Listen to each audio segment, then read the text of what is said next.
So mga paps, musta pala?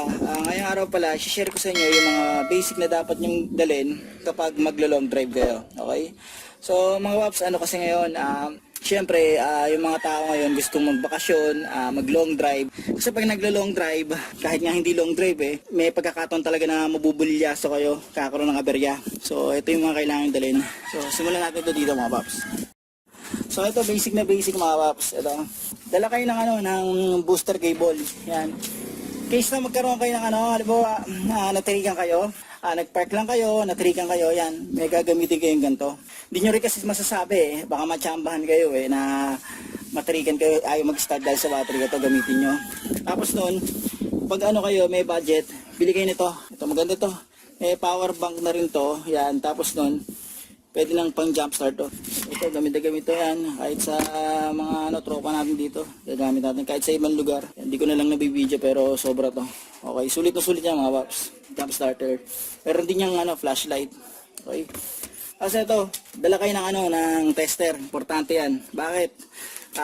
Ito pang check syempre ng battery kung mahina na. Tapos noon, pang test rin ng fuse. Pwede rin to, yan. So, importante yan mga paps.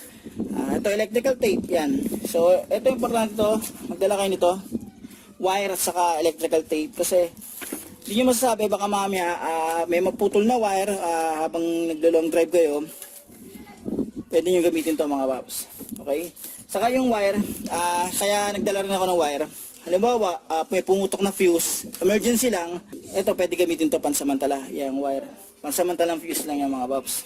Tapos ito, so ito kailangan to mga paps. Yan.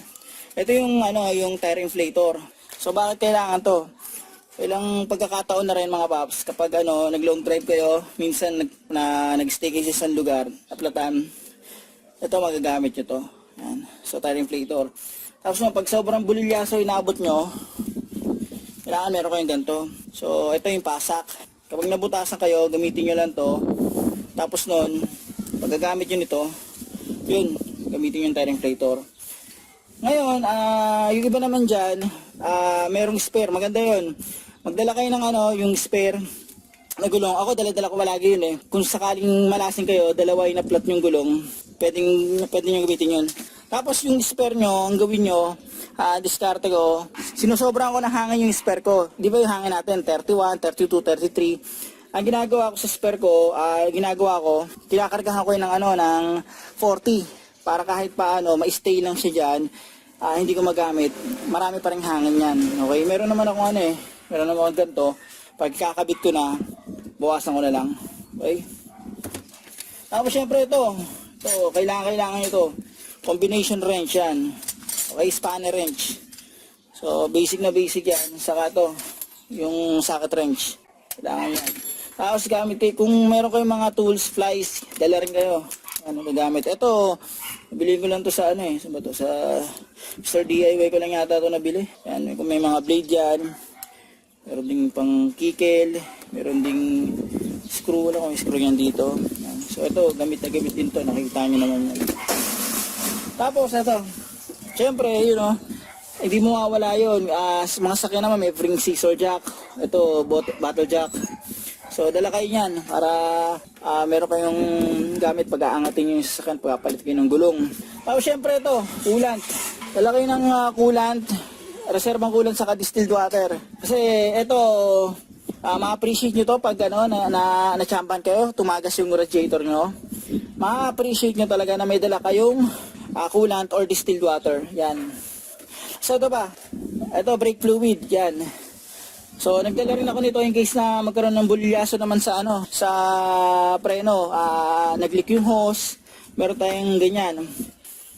Kasi ito, walang nakaka-appreciate nito, sinasabi ko rin to sa comment Dala kayo ng steel epoxy. Bakit?